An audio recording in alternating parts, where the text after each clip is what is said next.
Ever heard the saying, calm seas never made a skilled sailor?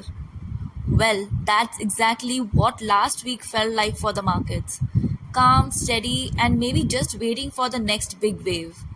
Welcome to the Kotak Securities Weekly Fundamental Podcast, and I am Rini Mehta.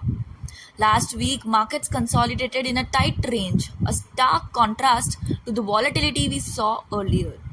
But don't get too comfortable because next week might bring those big waves we are talking about. With Hyundai's highly anticipated IPO and the US elections coming up, things could change fast. On the sectoral front, it was a big game of highs and lows. BSE Capital Goods, Healthcare, and Auto all gained around 2%, while FMCG and metals took a bit of a hit, each dropping about 2%. So, yeah, it's been one of those up and down weeks. Now, volatility is creeping back into equity markets, largely thanks to increasing geopolitical concerns. We've got a lot going on globally, and it's definitely keeping investors on their toes.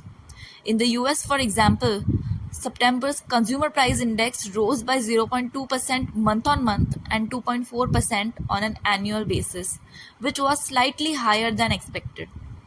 What does that mean? Well, inflation is sticking around a little longer, and that could lead to some market jitters.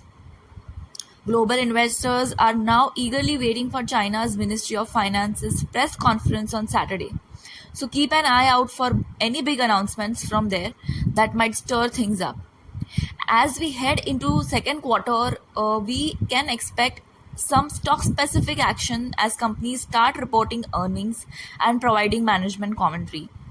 Plus, risk sentiment is going to be driven by commodity price volatility, geopolitical turmoil, and China's flows, all while the global monetary policy easing cycle continues. Here's some interesting though.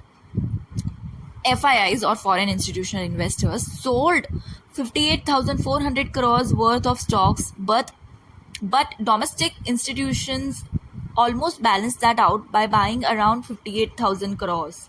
It's like a tug of war between foreign and domestic investors, right? Now let's talk about our pick of the week, which is none other than Delhivery. This logistics giant is entering a pretty good phase when it comes to margins. Thanks to a strong first quarter performance, the worries around its Walmart business have eased. Delivery's business model is built on an integrated and interoperable network, which is giving them a cost advantage over their competitors, especially those that focus on just one area. We are increasing our margin estimates by 60 to 100 basis points, and we've bumped up our fair value or target to 545, from 545 to 560. So it's a buy from us. Finally, a quick company update on Bandhan Bank. They've made some strategic moves that show they are bouncing back. First, they got approval to appoint Mr. Parth Prathim Senugupta as MD and CEO for 3 years.